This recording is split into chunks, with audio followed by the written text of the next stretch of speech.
What is good, everybody? See who's all on here. What's up, Brian? How you doing, man? That was a great live last night.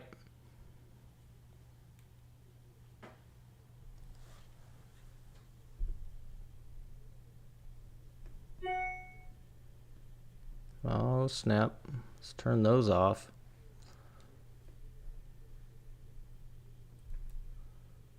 There we go. Yeah, of course, man.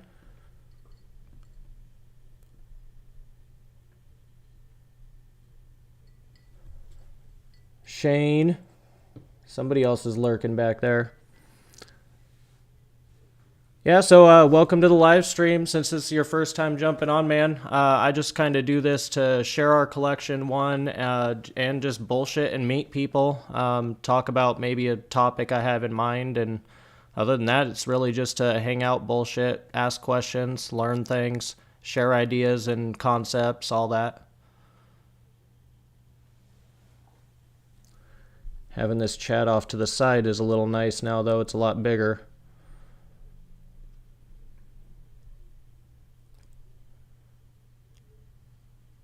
You want to see that hypo lab?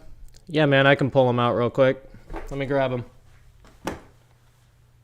Oh, actually, I'm going to need this.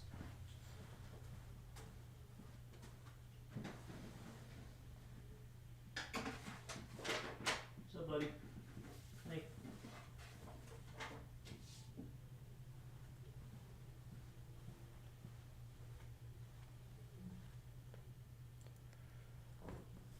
This is him.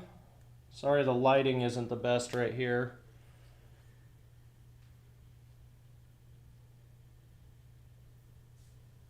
Still haven't named this boy. I'm just having a hard time. This is one of my dream snakes, so it's, I don't know. I want to get to know him a bit more before I give him a name. Frickin' love this dude.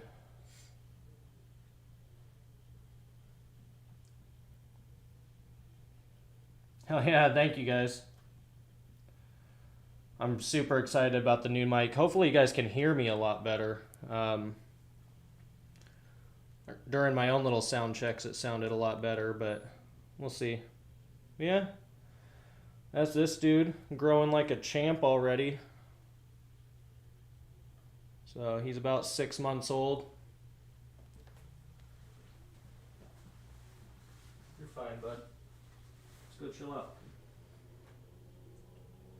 You go, bud.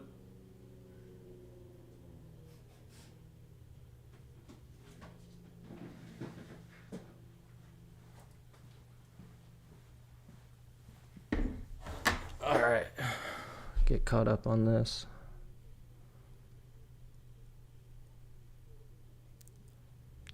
So we jokingly call him Bowie, actually, for that exact reason. Oh, Shane comes in with that exactly as perfect timing, perfect timing. But I haven't settled on it. I don't know why. I'm just having a hard time with it. I'm like, I even call him Bowie, but I'm just like, I'm not willing to write it down yet. That could be his nickname for now.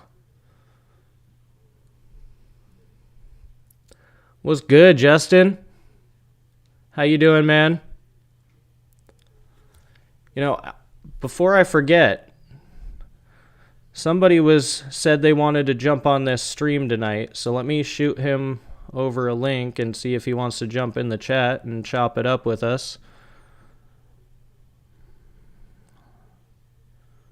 Let's go here real quick. What's good, Chris? How you doing, man? How have you guys been today? Anything new and excited?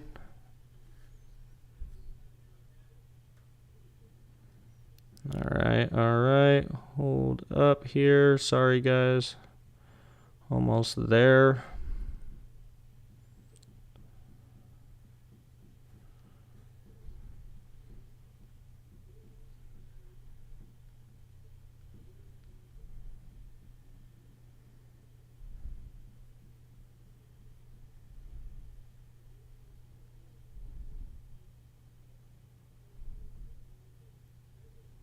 All right, all right. Sorry about that, guys. What's good, Donovan? How you doing, man? So what's up, guys? Somebody had to have something exciting going down today.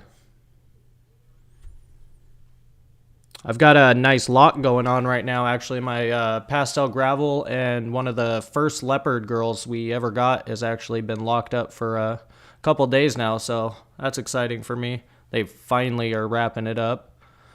At least it looked like it, but I'll try not to bug them too much. Dylan has a professional setup. Damn, he ID Mr. Fancy Pants.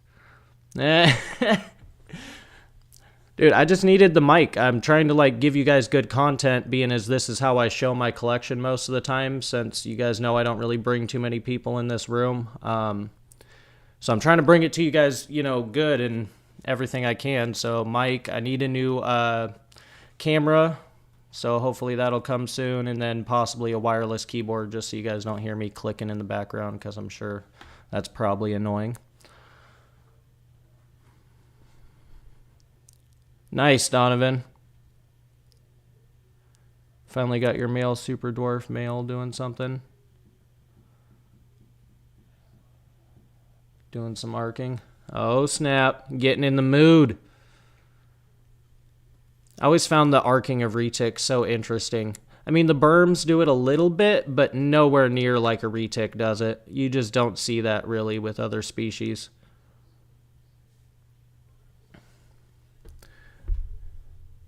Thank you, Chris.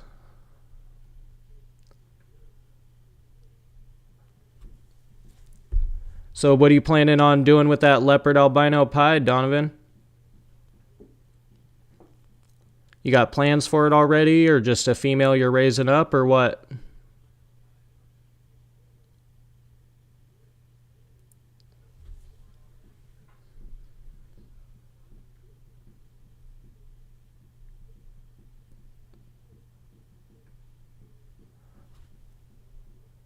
Oh, it helps if it's scrolled down on the chat,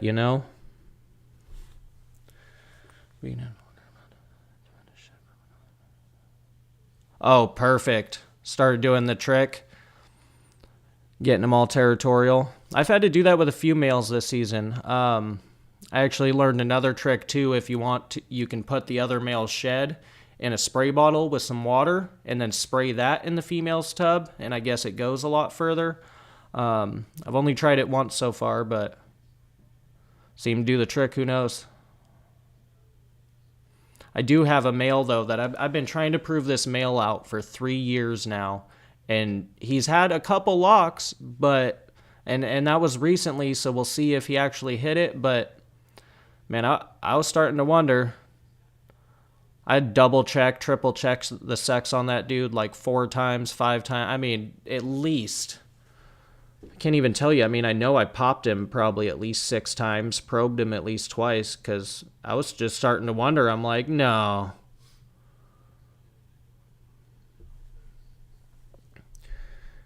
Male fur, cantina girls.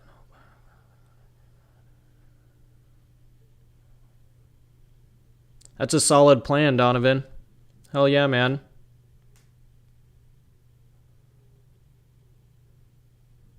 Hey, you can still do it, Brian. Just whenever that male's done, if you can, just take out the shed, throw it in a bottle, and give it a shot. Which one was that? Which one was what, Shane? The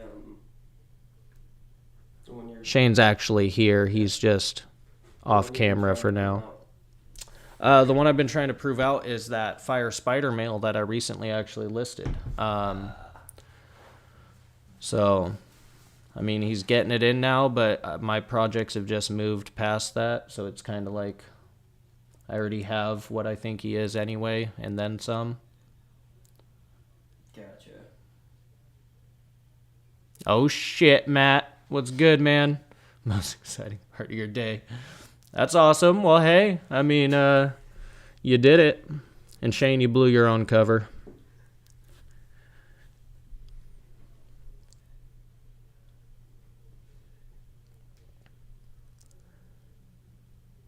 So I mean, everybody in here is pretty familiar. As far as I know, and kind of expect from all of you with reptile heating, but I keep getting asked a shitload of questions about it. I mean, almost daily I have people messaging me and they're like, hey, how do I heat this? Where do I put my probe this? So I kind of just thought we could bullshit about that, see what your guys' opinions are on everything, and go from there. What's good, J-Dog?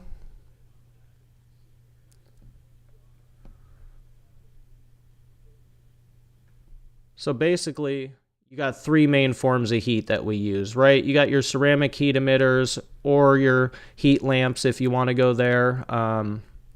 But we're just going to lump those together right now. You got your heat tape and you got your radiant heat panels like these, right? Which is all fairly simple and standard to all of us. But the problem here is that people aren't setting these things up right, and I see it left and right, or they just plug these things in and they're not using their thermostats like you should. And it doesn't matter if you're using a herpstat like these, a vivarium electronic thermostat like these, or whatever. I mean, Zilla or Zoomed actually puts out a decent one that, it's not the best. It's not herpstat or VE, which are the top ones I'd recommend. But I've had that thing on my incubator since day one, and I've never had a hatching issue ever. So, I mean, and those guys are cheap. It's like $60, $50. You gotta have thermostats on your shit, guys.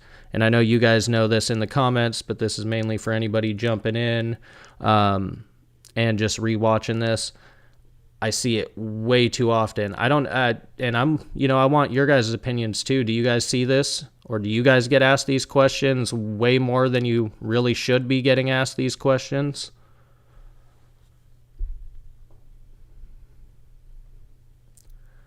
Because, I'm not kidding. This is like almost a daily occurrence, sometimes multiple times a day that I get asked about this stuff. Or I see them and they got their, they got their probes way out of whack. They've got radiant heat panels and enclosures, but then probes taped to the floor. Stuff like that, which isn't how I would do it. As far as probe placement goes, I put my probes, so like here is on my ARS rack. I actually split the 10 level rack into two different zones. So I have two probes and two zones going on this rack, the top 5 and the bottom 5. And then I'll go to the third one, or the middle, in each set of 5. And then right in the middle of the rack, I'm placing my probe right there in the middle. Again, everything is centered on that zone, and then not covering the probe tip, because I see way too many people covering the tip of the probe altogether, and then they wonder why their temps are so differentiating. And you're going to have a bit of a difference. Or your radiant heat panels, hang that probe, run it up to your heat panel, and then go down 4 to 6 inches. Super simple, super easy to set up. I mean, this stuff takes literally no time at all. And that's how I set all my stuff up. And with the CHEs and the heat lamps, you can set them up the exact same way if you need a thermostat on that setup. Now, if you're using them for snakes, thermostat, just hands down, or a lot of other species. If it's like my monitor over there, temp gun it. Temp gun's your best friend, even with those thermostats. Everybody needs to get a frickin' temp gun. If you guys don't have one and you're in the chat, just because I'm not caught up on who's jumped in, this is your single best investment when keeping reptiles. And that's right here goes back. Say your hotspot's off a little bit because your probe isn't exactly on that spot. Then you can adjust your thermostat. You can't just go by the thermostat and be like, oh, well, I set it to 89, it's good. It's not the case. You need to be temping where the actual animal is sitting. So in this instance, the bottom of this T8 was sitting at 86.3. That told me I need to bump my temps up, 2.5, 3 degrees to achieve the temp that I want. So it's just simple stuff like that, but I see it done way wrong, in my opinion, way too often. So I'm kind of curious how you guys feel about it. How do you guys set your probes up? Do you guys set it up, about the same way I do? Do you do something differently? And, why? And how's it working for you? Don't cover your probes with foil tape if you're using a herpstat. Yeah, I don't, I always recommend using foil tape on any probe, just because it's the most secure tape, but why do you say not use it with herpstat? Definitely don't cover it all the way. You have to leave that tip exposed. But I've always used foil tape with every probe. I see a lot of guys using like packing tape and stuff, but then the probe can, packing tape gives out after a while, gets a little dusty or whatever. It just starts to not stick. So I see a lot of guys have done that, and then they're, all of a sudden their rack's overheated because their probe fell off, or, even the tape just lifted up just so much where, the probe is sitting now, an inch or so above your actual heat panel, giving people issues. So, yeah, Shane, that's because you learned from me. It's the best way to do it. I've never had issues, and I just thought it'd be an interesting topic because I get asked so much about it. It's just one of those things I feel like should be common knowledge now, and there should be a lot more content out there on it, but I still get asked all the time.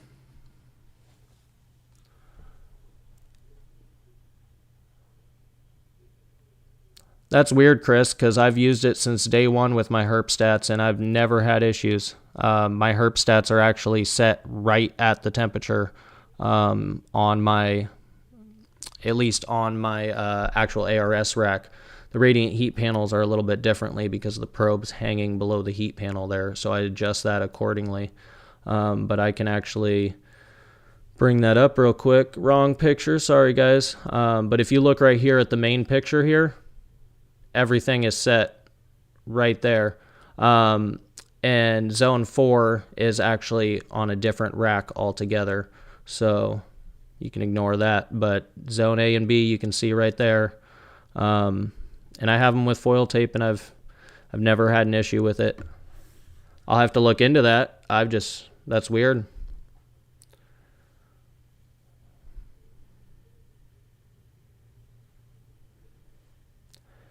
Snakes, do you account for the height of the snake?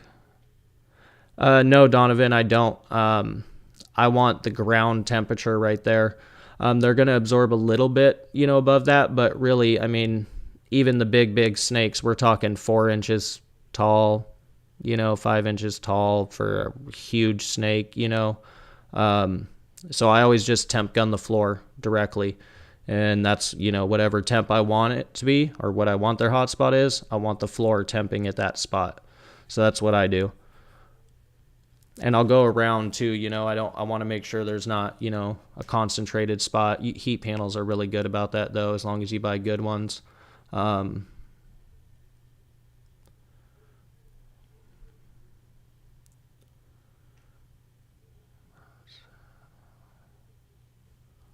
Huh, that's weird, Chris. Yeah, never cover the whole probe. Yeah, that's weird, man. I'll have to look into that, though, because, like I said, I've always used foil tape. I just feel like it sticks the best to the heat tape or, to those metal heat elements like what's on the ARS or the Freedom Breeder racks. So I've always used heat tape, and that's what I always recommended to people. But if they're saying otherwise, I might have to look into it. Like I said, I've never had an issue. Another thing I do, though, quite frequently, which I'm not sure if a lot of you guys do, but I always go through with my temp gun at least once a week. At least. And I will temp gun hot spots on different levels of each rack, different enclosures, even if it's on the same probe for that, levels of the rack or whatever. I temp gun, randomly at least once a week, just to make sure nothing's off,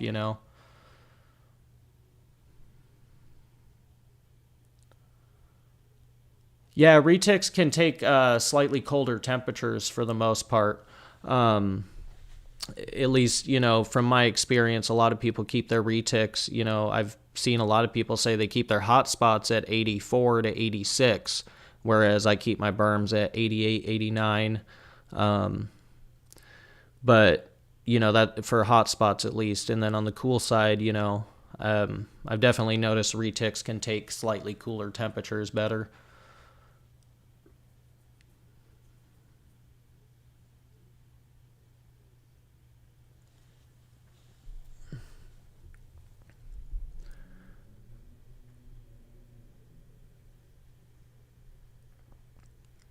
Oh, sweet, Chris. Yeah, same, just like I do. I always wondered if other people did that too, or if I was just paranoid and going through all the time. But I just feel like you never know. Let's say, like my ARS rack, I have 5 levels on one zone, right? So what happens if that, fourth heat panel down, the probe's on the third one, but the fourth heat panel goes out? Granted, I keep them in this room is heated, ambient wise. But, a lot of people don't do that, so that could be devastating. But even for me, I got breeder females and stuff in those racks that are breeding, so I don't want, temps going out of whack.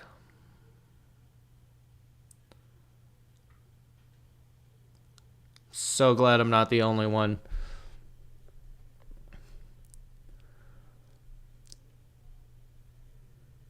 But yeah, I mean, that's just basically what I kind of wanted to go over. A lot of you guys are obviously already know all this basic stuff, but I just get asked so damn much. I can't even say that enough. It's just crazy. Thought this stuff was basic knowledge by now.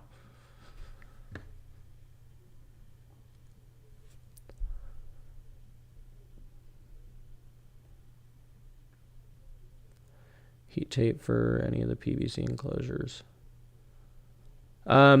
Yeah, it's still on a couple of them, but that's slowly getting phased out. Only on the T8s, the stack of 4s foots you see right behind me, directly over my shoulder there.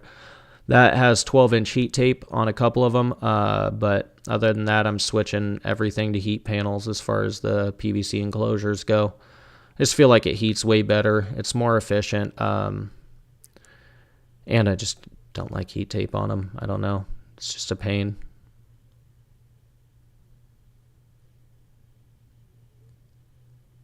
It's definitely worked. It's just not my preferred way, so I've been slowly switching.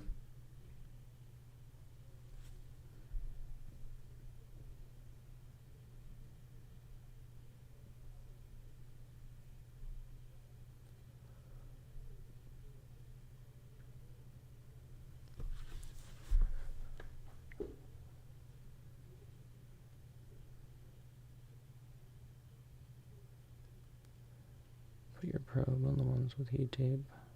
The PVC enclosures with heat tape, I go directly in between the heat tape and the cage itself, and then I adjust accordingly with the temp gun. And then I secure that probe in there on the cable instead of the probe head because it's sandwiched right there.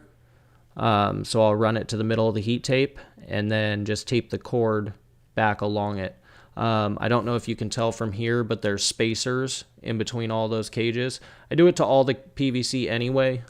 You'll see even along the 8 foots, I'm sure you guys can see that little black gap right there, or darker black gap.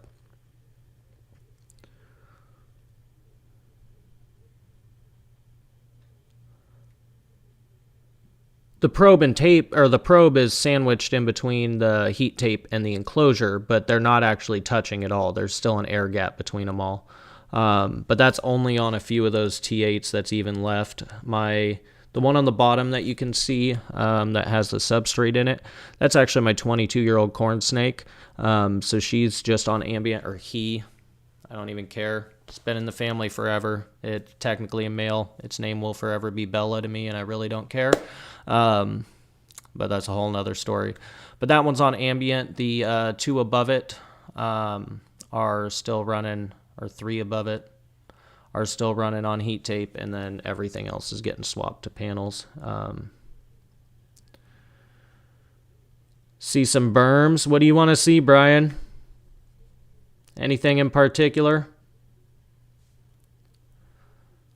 I can just start randomly pulling out berms. Or if there's something you want to see exactly, just shout it out. Let me know.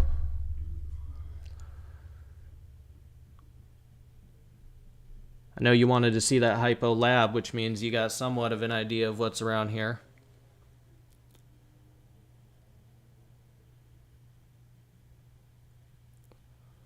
Let's see. Anybody else have a snake that they want me to pull out or something they want to bring up? I mean, ask away. This is an open platform, guys. Just shoot it. The green? All right, I'll pull out Gizmo. That's my boy right there. Let's see. I'm gonna need keys and a snake hook.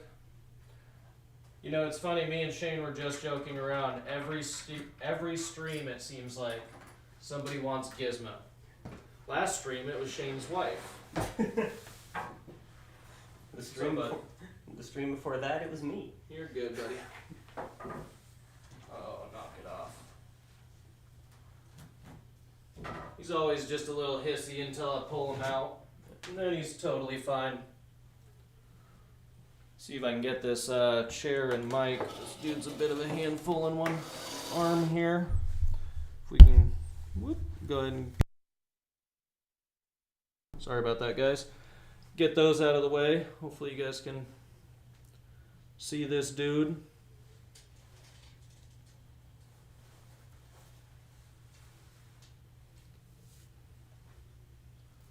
Putting on some size. I absolutely love this dude so much. And I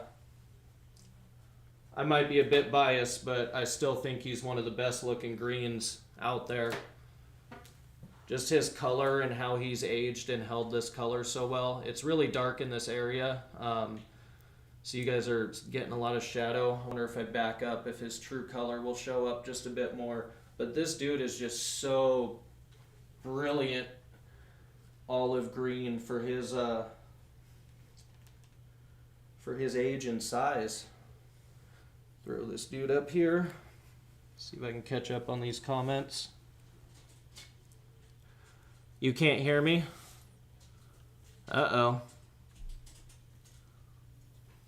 No. Oh, can hear. Good. Okay, I got you. Just checking. Yeah, I love this dude so much. He's probably one of the snakes that gets pulled out the most around here. I mean, I try to pull out all my snakes at least, 2-3 times a week, but this dude definitely gets a lot of attention. He was actually one of my first Burmese python morphs. He was a gift from the girlfriend, and yeah, we can say she did good. Definitely got really lucky with this dude.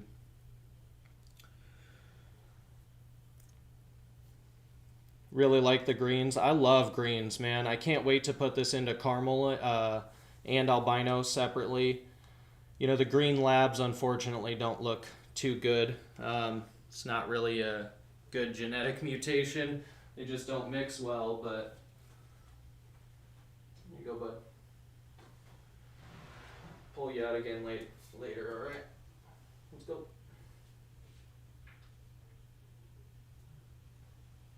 You're good, buddy.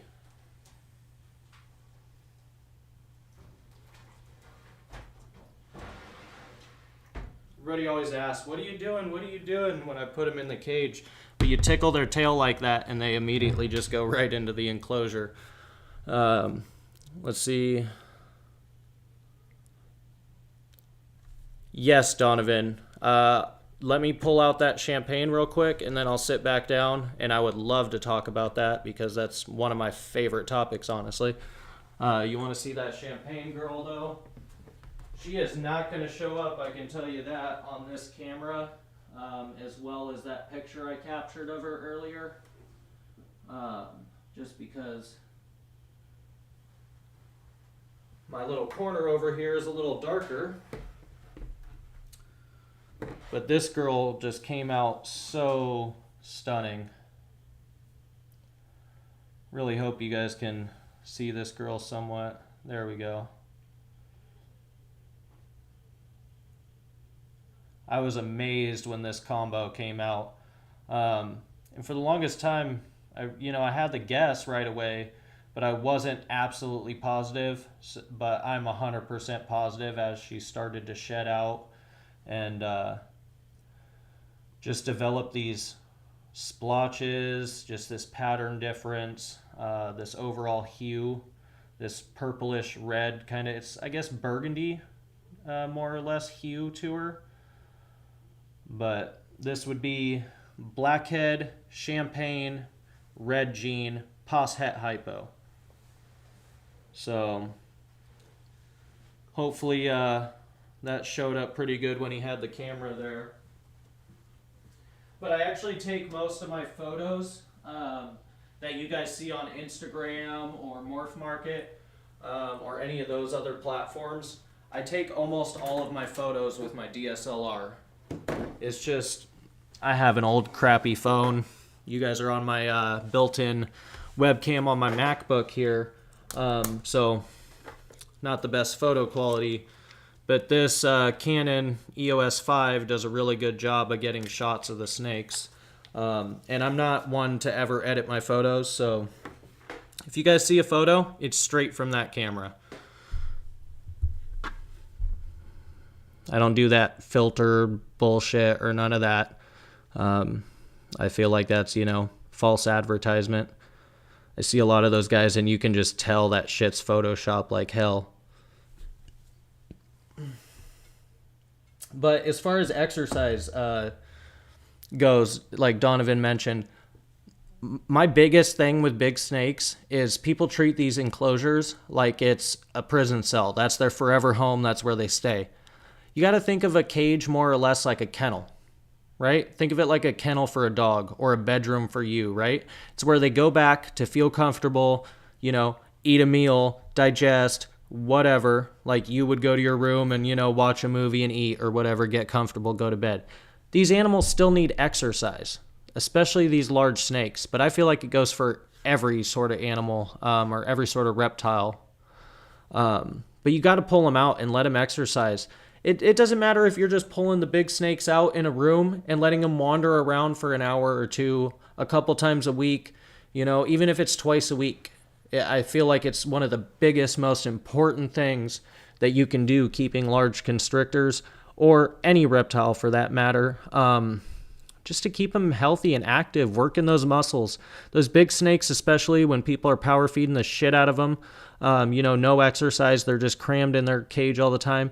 And I don't mean crammed like, literally. I mean like that's all they know is inside that 8x3 enclosure or whatever, which is perfectly fine if you're letting the animals out and letting them wander and exercise and work those muscles, work that lung, Plus, I feel like it's mentally enriching for them too, honestly. And not only that, that exercise time is time for you to bond with the animal too. If you're keeping them and you don't want to handle them and let them out and exercise and bond, what the fuck do you have them for? I feel like there's no point.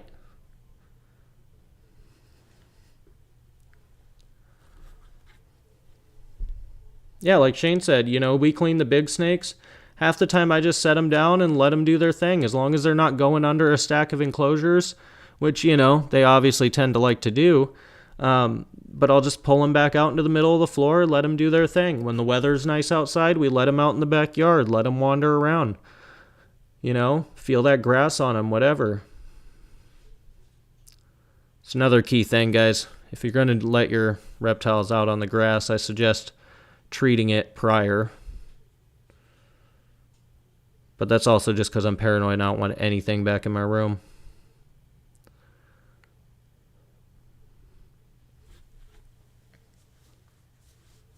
Always get pee on the floor. Yeah, that's why I cannot wait to get an epoxy floor when I actually build my next snake facility. So that shit's easy to mop up. The carpet's not so fun to scrub down all the time.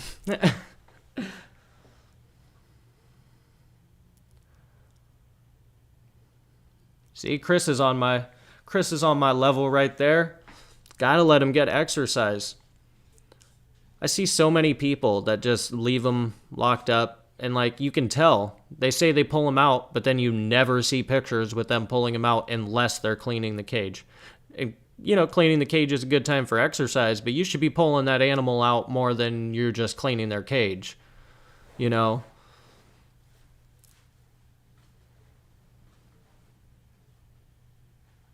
Luda's all back there exploring in his enclosure.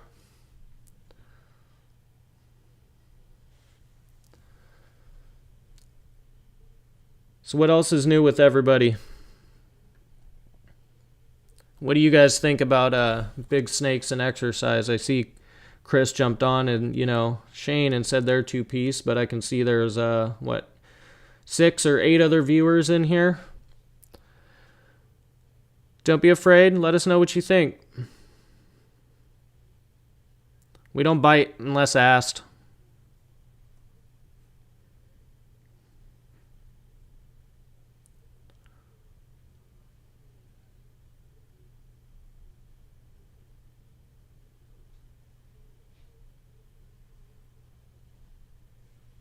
See, and that's a good way to do it. I always do that same thing too, Brian, is, if you are cleaning their cage, that's definitely the time to, take that moment and interact. I always feel like that's really important. But I think it's important people do it even, more so too than that.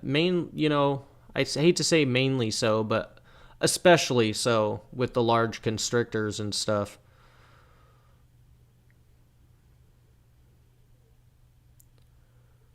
Yeah, I feel like they do really love it, Chris. It's, I don't know. People argue this. They say, Snake has 4 modes, and, to an extent, I do agree. But I also feel like they do get enjoyment out of certain things, like moving around, being outside, getting the wind, the fresh air, stretching those muscles. What's up, Jimmy? How are you, man? How's your night going? AA Reptiles, what's up from Michigan? What's good, man? How are you?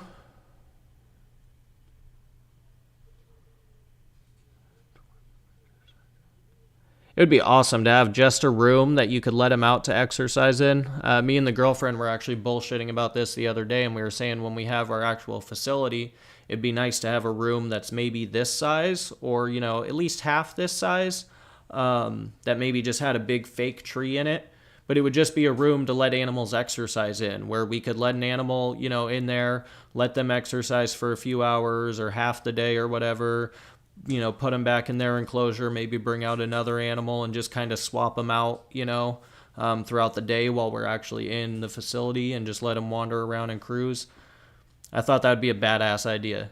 Just have some ledges, maybe a fake tree or something they can climb up on.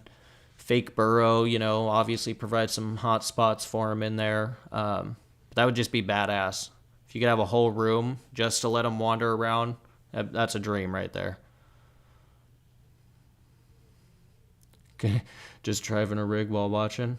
Well, shit, man, drive safe. Hopefully the roads aren't too bad for you. Clean each of their cages at least 2 times a week. Yeah.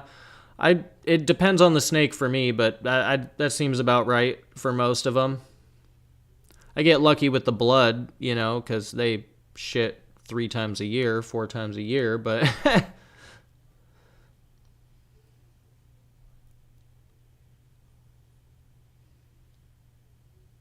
Oh, dude. Even my berms have got some speed on them, my big girls, where I'm just like, oh, shit. They want to move. They're moving. That's for sure, man. That is for sure. So AA Reptiles, I haven't seen you in here before. If you don't mind, what's your name and what kind of reptiles do you work with? It's like to know who's jumping on and meeting new people. Dude, the babies run so much. Baby berms are the worst. Before they get, nice and habituated and used to people. So bad when they try to run to the back of the racks or under things the second they bite you. That's why you gotta just not react.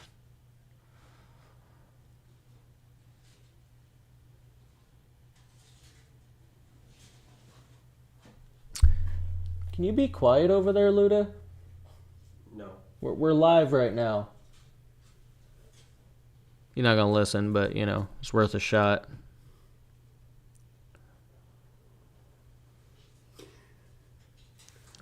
Oh, that's messed up, Shane.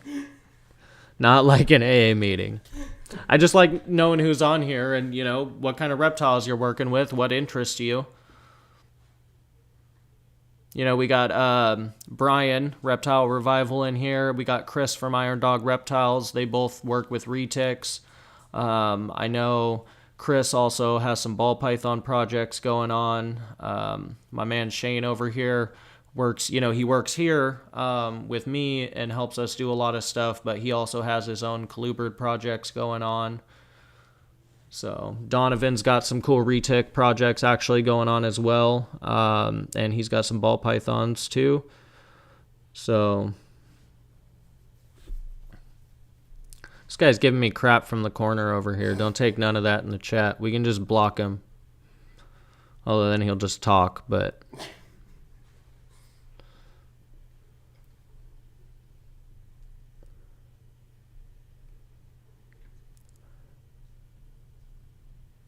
Yeah, so have you guys been doing those YouTube shorts? I know Chris has had crazy luck with them. Have you done any of those, Brian?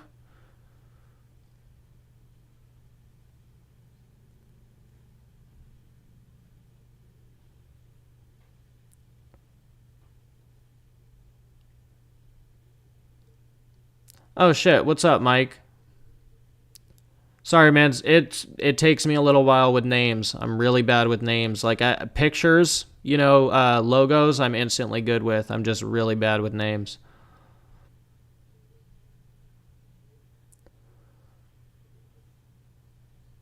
That's cool, man. It's awesome to get the kids involved with it. I can't wait till I can actually open my facility and my zoo, I should say, not my breeding facility, but my zoo, as that is the end goal. Because I just love seeing the you know, the reaction of, you know, not just kids, but, you know, that's a huge part of it, obviously, but adults too, when you introduce them to reptiles and you can see, you know, that stars in their eyes or that twinkle when they get all excited. And, you know, it just reminds me of the first time, like, I got super excited about reptiles, and I love seeing that in other people. So that's awesome to get the kids involved. Hi, my name is Chris, and I'm addicted to reptiles. You know, Chris, I think we're all here for the same problems. It's okay, my friend. My name is Dylan. I'm also addicted to reptiles, and mainly berms. I have a problem. You know, they say the first step is acknowledging you have a problem.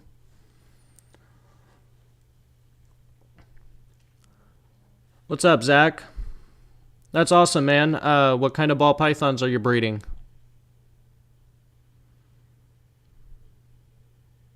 Nothing like being hugged by a snake. So true. So true. Especially when that snake is 14 foot and you're just wanting to clean her cage. Pastel pied to a posset pied. Sweet. That's a good first pairing, man.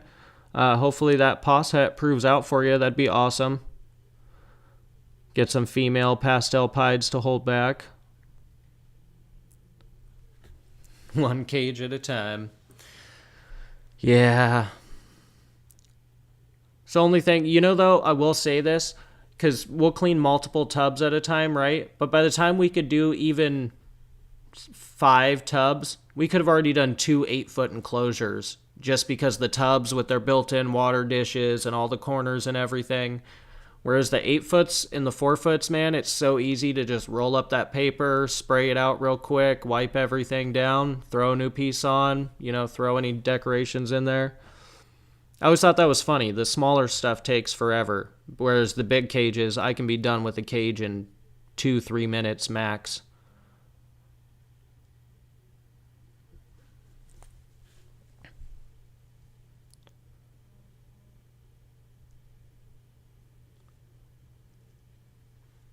Oh, nice, man.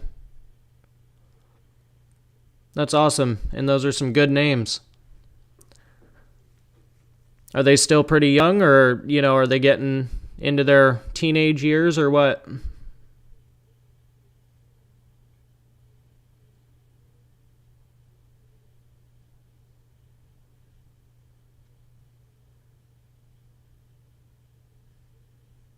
Can only hope my kids get that interested in the reptiles.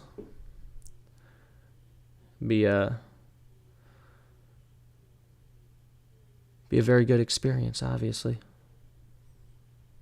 One can only hope. Or, hope they don't grow up with it and then get bored because they've been around it.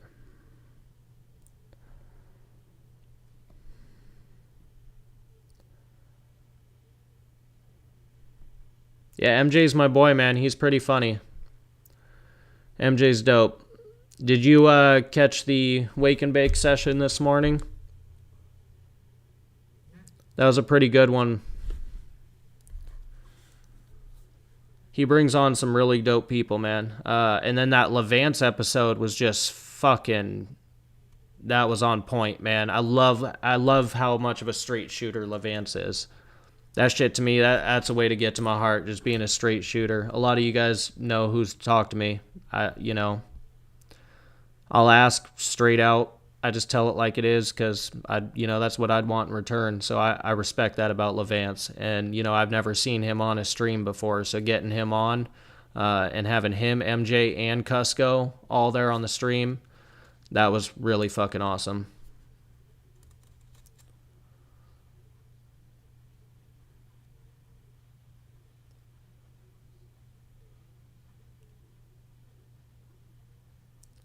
Oh, damn. That's awesome, though, Mike. Yes, he's a G. Yep, MJ's a G, that's for sure, man. That's for sure.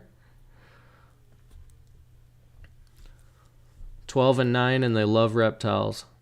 Hell yeah, man. They're at that age where they can actually help you out and clean everything up then and, really get a liking for it and an understanding. That's awesome.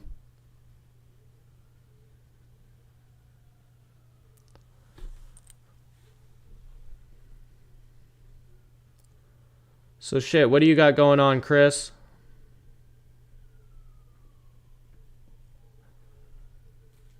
Oh, by the way, you guys should have heard this. Not even like 3 minutes before we went live, right outside was a huge pack of coyotes or something just going absolutely nuts, howling.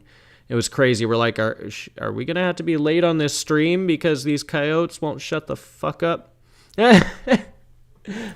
But it was crazy, guys. Seriously. Like, It was fucking loud. yeah, it was extreme. The mic definitely would have picked it up.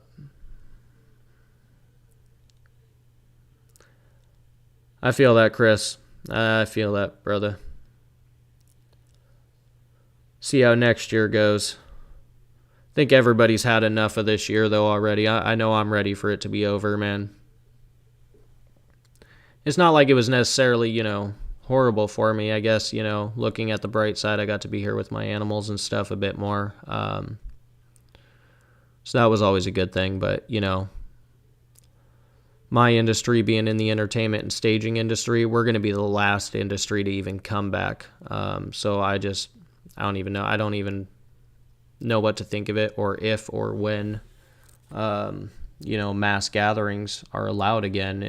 I see it being a long time, so I just don't even think about it.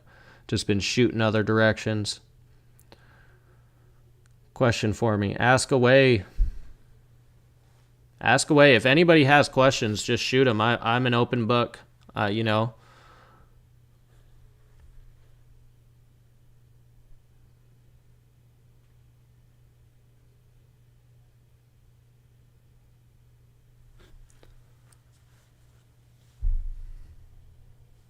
Hopefully this isn't lagging here on the chat.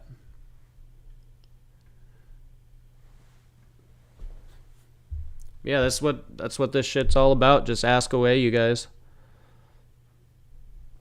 Oh man, how did I know it was going to be this question? It's because I went off a little bit the other night, huh? What do I think about the video Mutation Creation put out about the snakes arriving frozen? I think it's extremely tragic. I felt really bad. Oh, you didn't hear about this? Okay. So for anybody wondering, you want the full story, go over to Billy's channel, Mutation Creation, watch the video. For any of you that are on here, you don't understand, you're watching later, whatever. Or if you are on here, or you're like Shane and you don't know. To sum it up, what happened is Billy got a shipment in, and the carrier had ended up leaving it on a container, or in a container, overnight, or for about 30 hours is what he said. And these animals were pretty well frozen, and we don't mean cold, I mean frozen from his words. And I kind of have mixed feelings on this. So one, I feel like this should be part of the carrier's responsibility. Whether live animal insurance is a guarantee right now or not is a completely another topic. But the one thing with live animal shipments that they are responsible for is bringing that package inside to a facility and not leaving it outside in freezing temps on temperature sensitive packages. This goes for any package, not just live animals. There's a lot of packages that are, climate sensitive, so I feel like part of it is on the carrier themselves, because, those shipments that were, live animals, and then apparently there was, organ donations or organ donors. I forgot the exact wording, but you guys get what I mean. In that same container that was left on the tarmac. I just think it's extremely tragic. I think part of it's on the carrier. I really don't even think, honestly, as somebody, I've shipped a lot of reptiles. I've shipped reptiles down to 40 degrees. If you pack your reptiles correctly and thoroughly, as long as the temperatures are above 40, I will ship with no problem. With that said, like next Tuesday is my last day of shipping for the year. That has nothing to do really with the temperatures. Partially, the temperatures are going to get a bit colder, right? But the temperatures are fine through next week and everything to ship. But the reason I'm stopping on Tuesday is because after that, there's going to be a huge rush of Christmas orders and presents coming in and stuff like that people are doing. And, just in general, since this whole COVID shit, online ordering is skyrocketing, and online, websites and shipping stuff is already through the roof. So especially during the holiday season, I prefer not to ship after mid-December. I just feel like that's my cutoff if temperatures are good given until mid-December. And, this also obviously goes for where it's going. Now, even if temps are good here, if temps aren't good in Memphis or, the other hub or the hub I'm shipping it to, then I'm still not going to ship. But if temperatures are above 40, I have no problem shipping. And I feel like these guys are experienced. These guys have shipped thousands more animals than I ever have. I'm sure Billy has shipped 100 times the amount of animals I have, and I'm sure the people he's getting shipments from have also shipped 100 times more than I have. But even with my experience, I've never had an issue like that. I think it was just a tragic, thing that happened, and that, obviously people are going to feel guilty for it, but I feel like a lot of that, is on the carrier or courier, however you want to pronounce it. I feel like it's on them.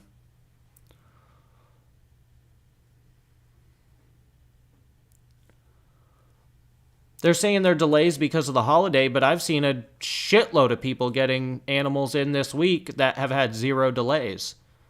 So, I feel like it's just a bad timing kind of thing.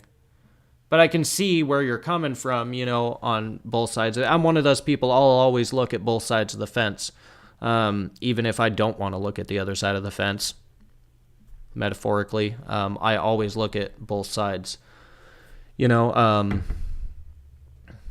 I get it.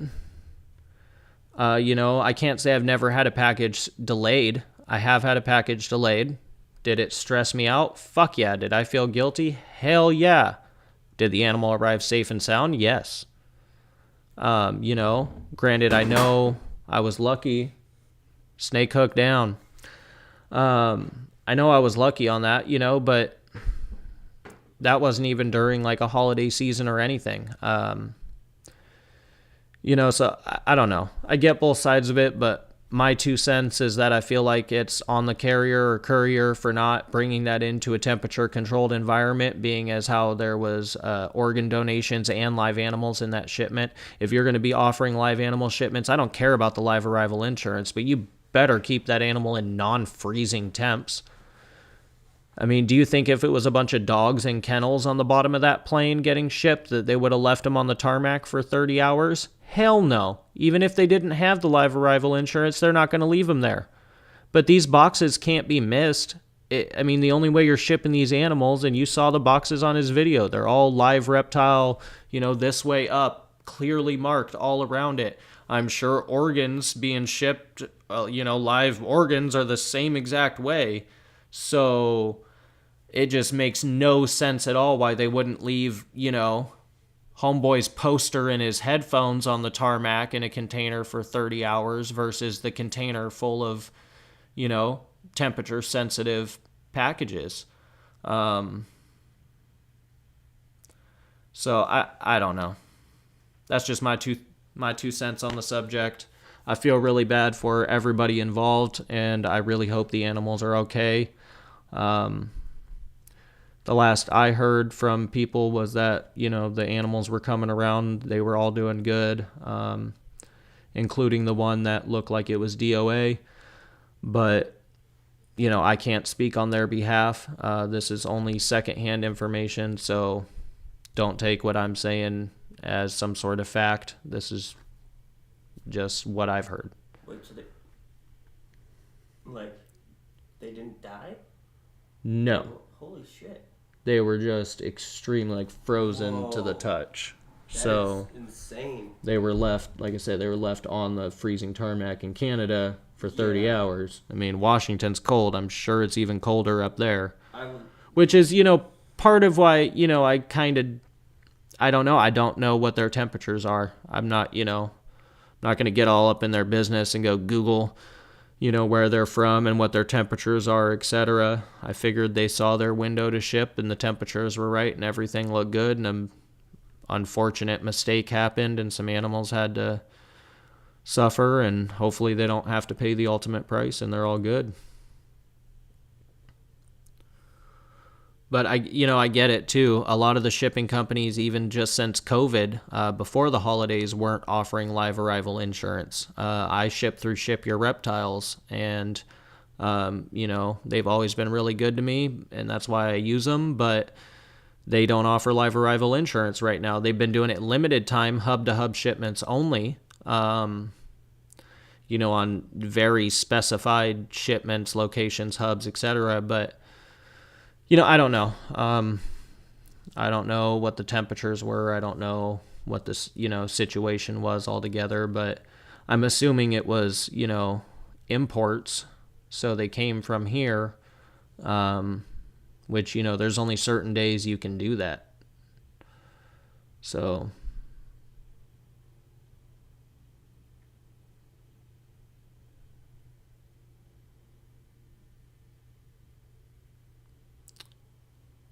oh, yeah. That's a really good point, Chris. If that does ever happen to anybody, you guys can't just throw them right into a, you know, right into a hot spot. You need to bring them up to room temp first, slowly warm the animal up. You don't want to shock their system. That can do just as much harm in the long run as, you know, them being too cold in the first place. And with that said, too much heat is also far worse than it being too cold. So warm them up slow, like Chris said, guys. Not good to just throw them right in the incubator or something. I get that he's never had to deal with that. So in the video, you know, I saw that and I was like, no, let him warm up, you know, but they caught on and they took him out. So don't make that mistake, guys. If you get animals, they're far too cold. Let them warm up slow.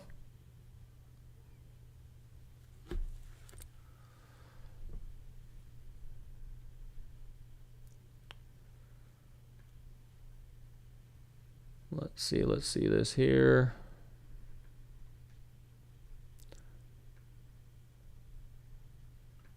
So, Chris, pardon me. I'm sorry if I'm just completely spacing right now, but are you doing any retic pairings this year? And if so, what are you pairing?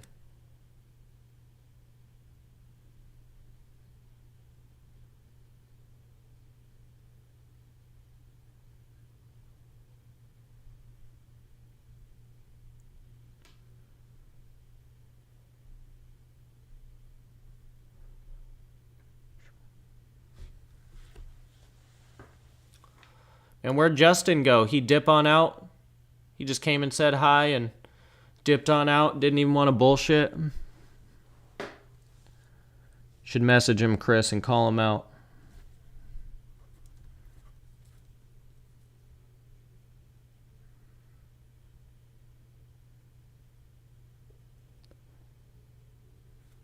Sorry, guys, that kept going off. Only a year old? I got you. So you got a few years to go then.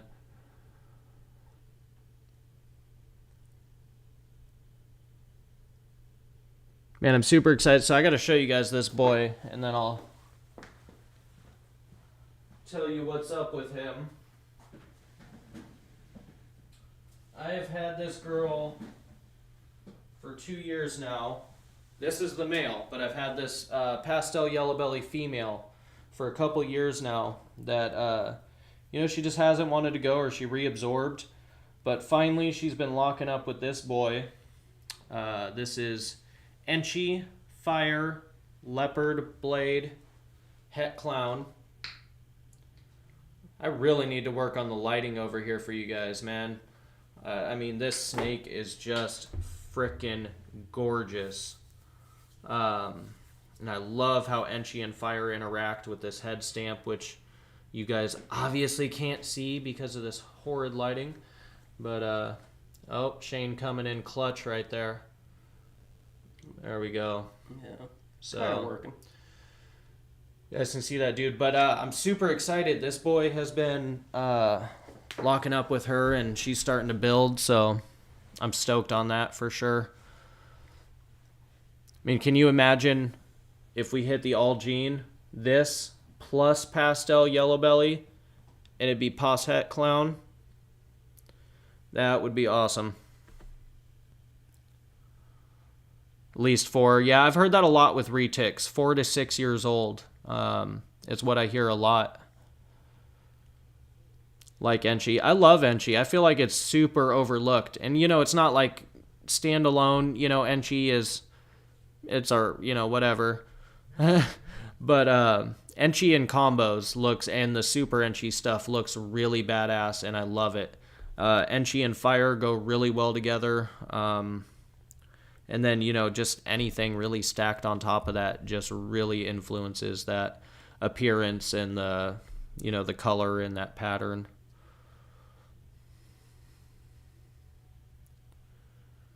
Yeah, let me throw this boy back real quick.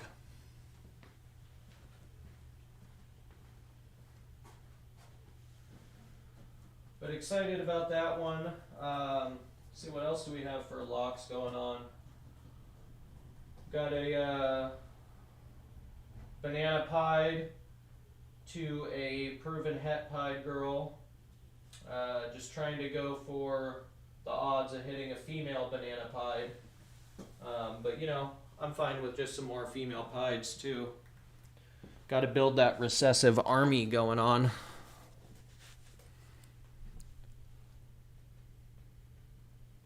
I think leopard looks great in every single combo. Honestly, I've never seen a leopard combo that I don't like.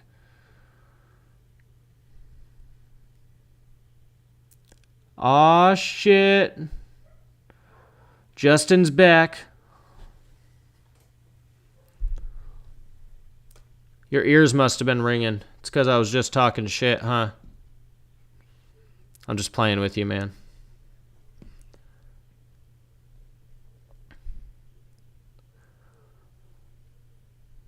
But yeah, if nobody else has any more questions, I guess we can wrap this up here. Like I said, I just wanted to... Did you do that shout out for... Oh, hold on. Daughter? Let me look up here. Sorry, guys.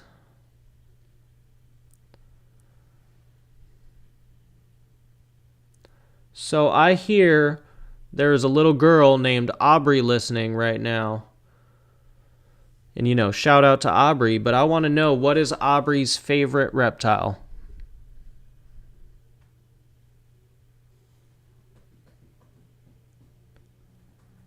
You messaged him.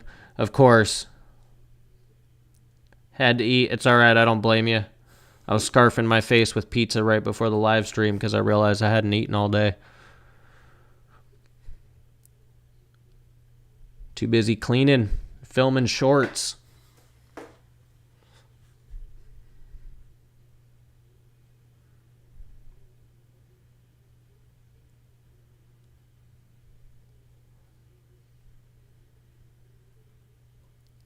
See if Aubrey's still in the house.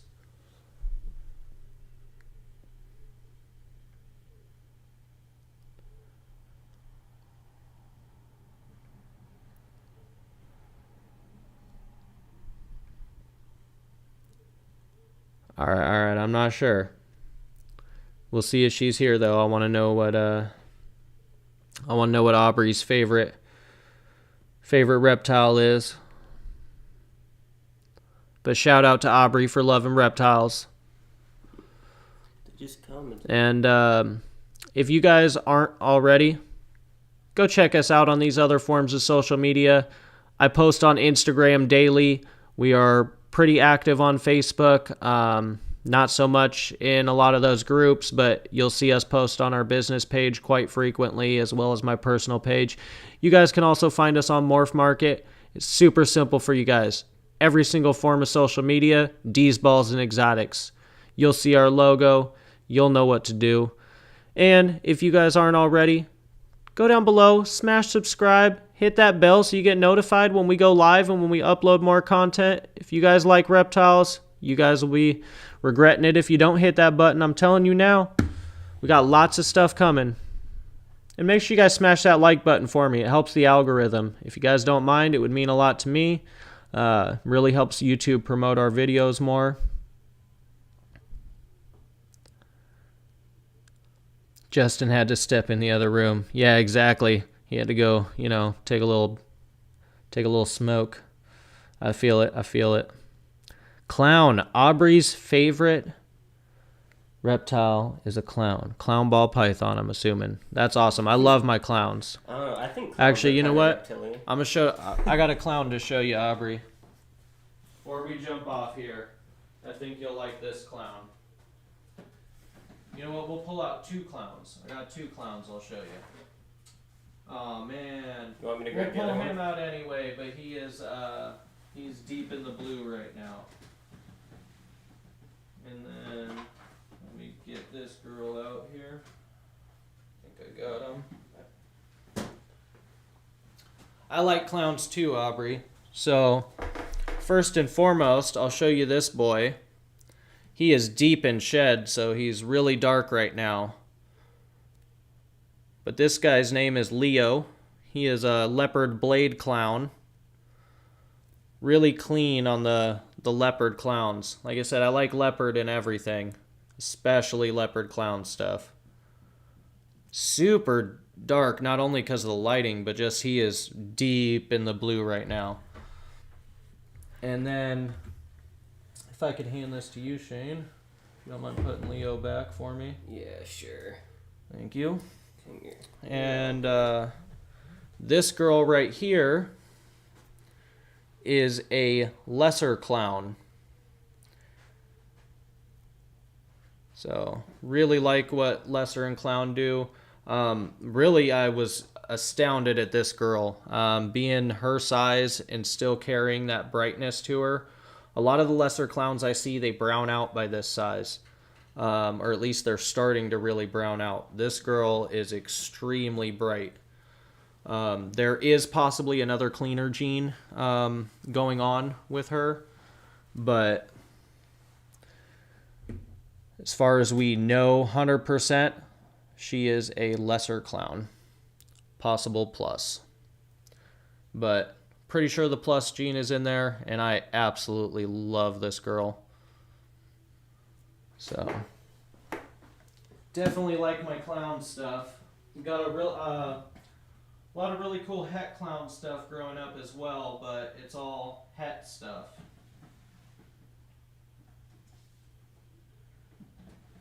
Then, you know, another one that doesn't get shown off much,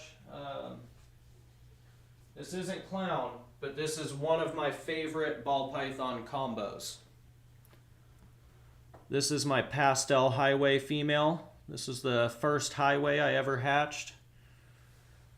She'll be ready to breed in not too long, but I just absolutely love this snake in the highway combos.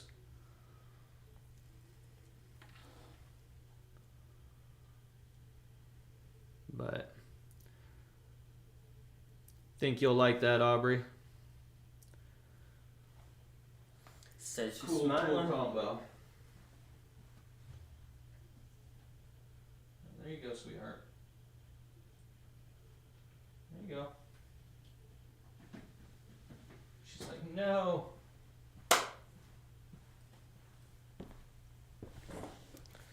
Justin, yep, that's what I thought. Does anybody else have any other questions or want to see anything else before we jump off here?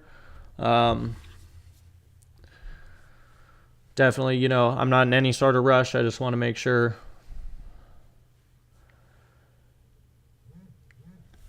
Come on, phone. You guys hear this? This never stops. Never stops. Thought I put it on silent, so I apologize, you guys. But, ask away, you guys.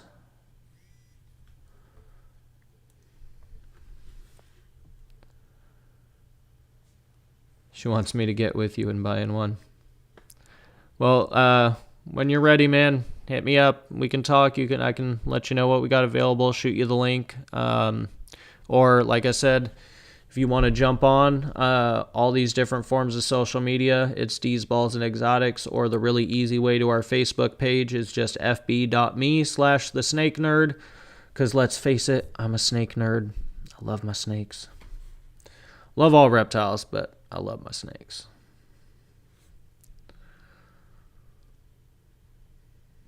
But definitely check us out. And like I said, if you have any questions too, don't hesitate to reach out. I'm always happy to answer questions.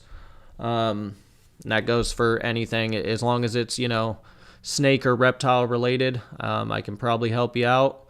And if I can't help you out, I probably know who to point you to that will help you out. But yeah, you guys, like I said, I think we're going to wrap that up if nobody has any other questions. I do have a few more cages to clean, so hopefully get that done before it gets too late. Like I said, I just wanted to come back on here, bullshit like we always do on Saturday nights, and go over that heating. I feel like it's just way too common of an issue to be getting asked about. So, like I said, you guys, I will catch you guys on the next one. And again, make sure if you haven't already to go down below, smash subscribe, hit that bell so you get notified when we upload more content. I got a bunch of shorts coming your guys' way. I have a few full-length edited videos I'll be posting over the next week or so, and we're live every Saturday night at 7 p.m. So make sure you guys jump on, and I will catch you guys on the next one. All right, you guys? Peace.